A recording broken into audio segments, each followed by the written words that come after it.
Existem jogos de futebol que terminam empatados sem gols, que são bons jogos de futebol, né?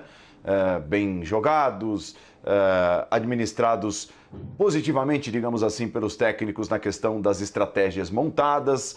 Hoje, acho que não dá para chamar esse 0 a 0 de um bom 0 a 0, né, Jean? Boa noite, Paulo. Não dá para chamar de um bom 0 a 0. Aliás, a gente espera fazer 1h30 de programa mais emocionante do que foi essa 1h30 de final. Sinceramente, eu sempre acho que finais, e sobretudo finais em 2 jogos, tendem a ter primeiros jogos mais fechados, né? Primeiros jogos com menos espaço, ninguém quer correr muito risco, e foi o que a gente viu hoje. Eu concordo plenamente com a avaliação que o André fez, também sobre a questão tática. Quando eu digo a questão tática, eu quero dizer o seguinte: o que aconteceu dentro de campo, acho que era mais ou menos o que os 2 técnicos queriam. Não foi nada bonito, né? Não foi nada legal de se assistir, mas acho que as estratégias de ambos previam isso daí. Previam um jogo de aproveitar erros eventuais dos adversários.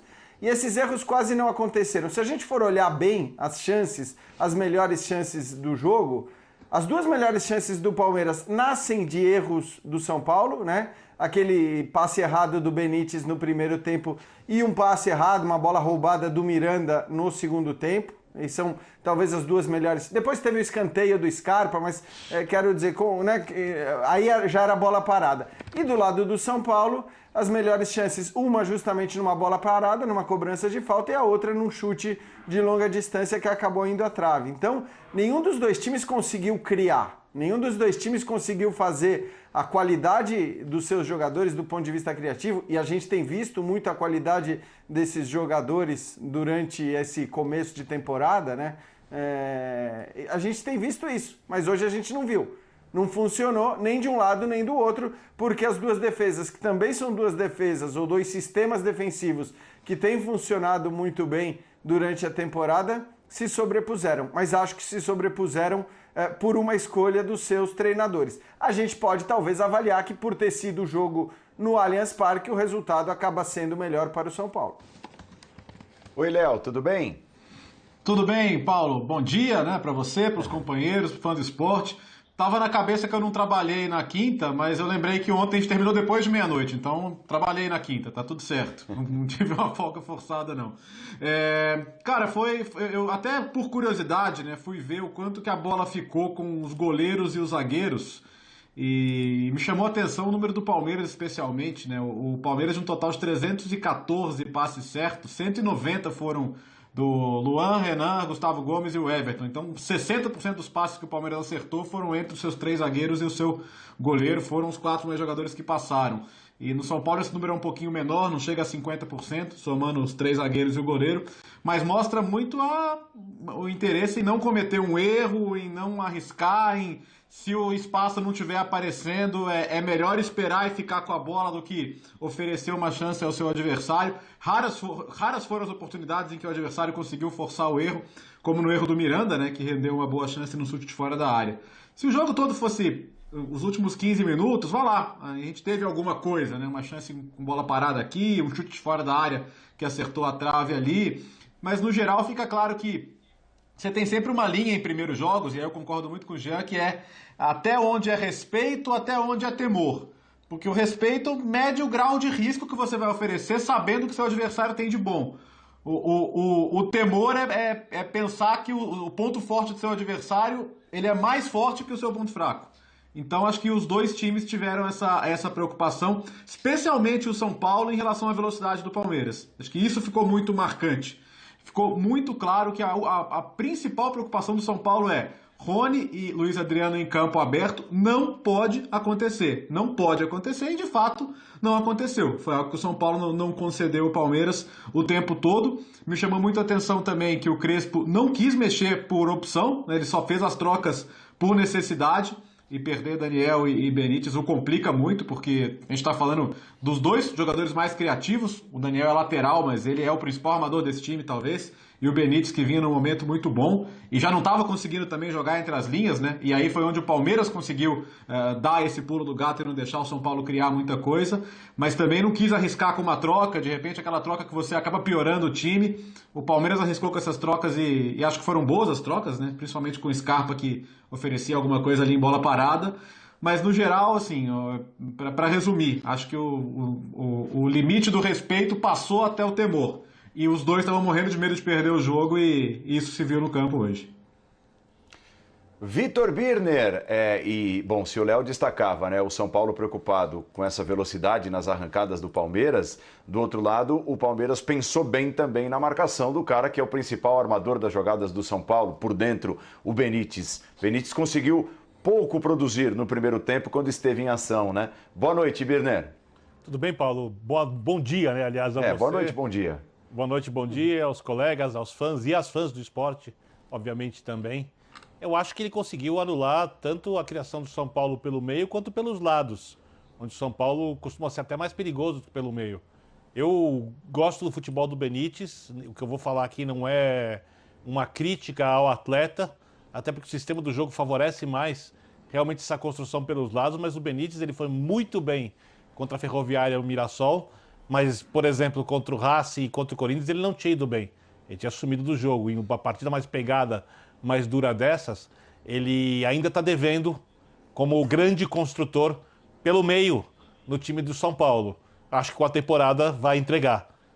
São jogos muito difíceis, os jogos que eu citei, jogos em que o time teve dificuldade na construção, inclusive pelos lados, não só pelo meio. Então isso não recai, obviamente, nas costas do argentino. Mas eu acho que o Palmeiras, como disse o André, e eu, se não fosse antiético, roubaria o comentário dele de abertura, tudo que ele disse. O Palmeiras conseguiu, dentro do que se propõe a fazer corriqueiramente, ele conseguiu ser mais preciso. Principalmente porque ele errou menos que o São Paulo. O Jean chamou a atenção já sobre os erros que o São Paulo cometeu, né? Um do Benítez, outro do Miranda, que o Luiz Adriano toma a bola, e aí o Palmeiras tem suas duas melhores chances de gol, o outro perigo é um lance de escanteio, e aí não é uma construção, aí eu acho que tem um pouco também da marcação, mas ela não foi equivocada, aí é coisa do futebol.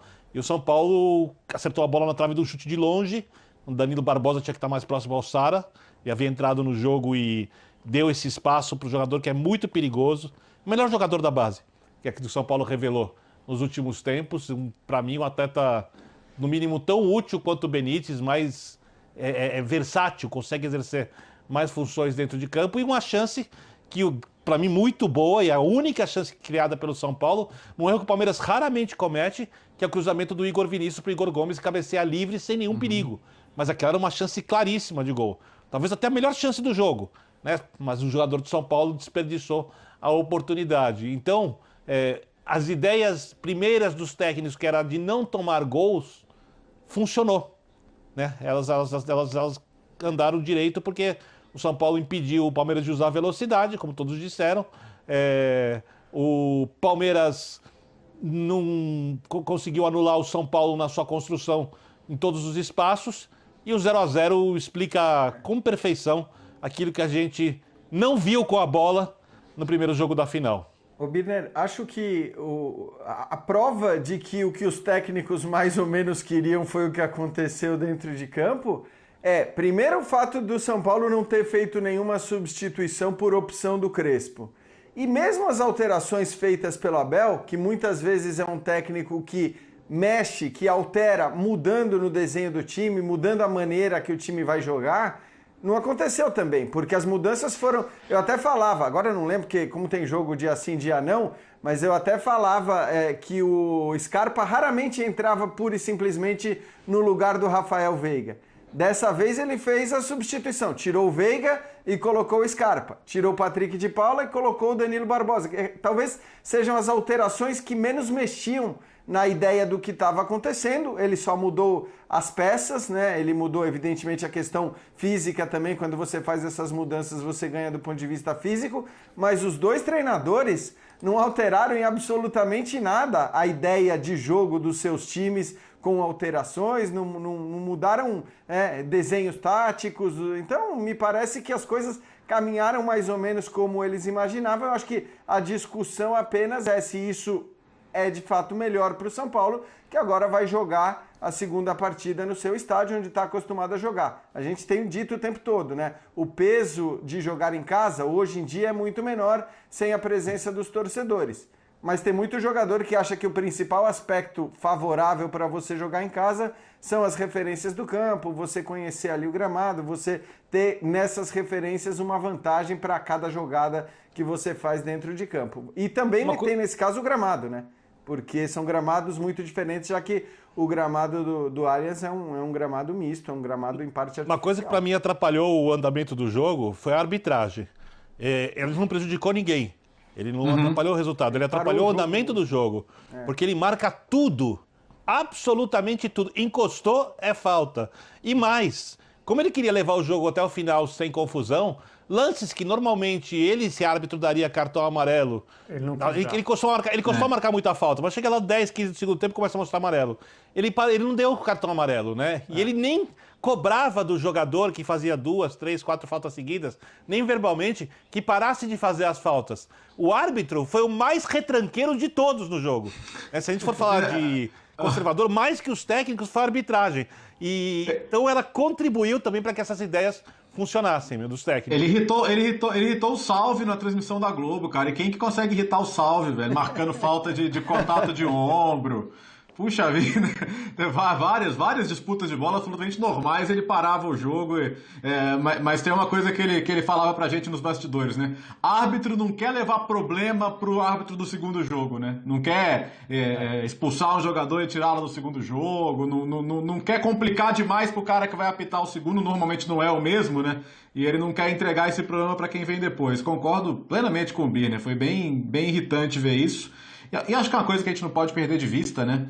O São Paulo jogou entre sexta-feira e hoje 4 vezes. Só pra gente perceber a loucura que está acontecendo nesse momento no nosso calendário. Acho que são 7 jogos em 14 dias, Léo, se eu não estiver enganado. Então, e tudo bem que só o Volpi jogou as 4, mas você tem, eu tava vendo a minutagem aqui, ó. Léo, 270 minutos no intervalo de 6 dias. Miranda, Reinaldo, Arboledas. Tem 4 jogadores que jogaram 270 minutos, jogadores de linha, né? O Lisieiro 240, enfim, daí para nem todos jogaram o tempo todo. Mas o que você puder, até por isso me impressionou também o Crespo não mexer na parte final do jogo. Insisto, talvez por um temor de desandar e a maneira que o time estava se comportando bem, na opinião dele, né? Porque às vezes assim, parece que o noventismo voltou, né? Isso aí nos anos 90 tinha time que jogava 2 vezes até no mesmo dia. Agora, entre sexta e quinta, um time jogar 4 vezes, vai analisar o quê, né? É surpresa? Já paguei o ingresso para ver 2 jogos no mesmo dia.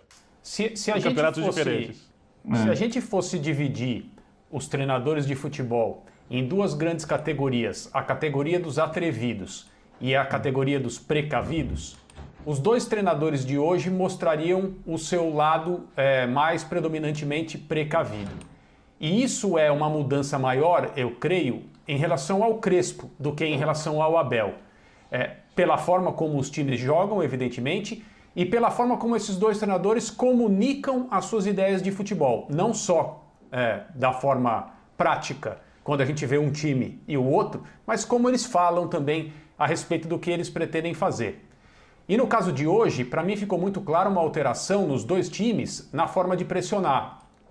Tanto a pressão do Palmeiras quanto a do São Paulo não foram pressões tão ousadas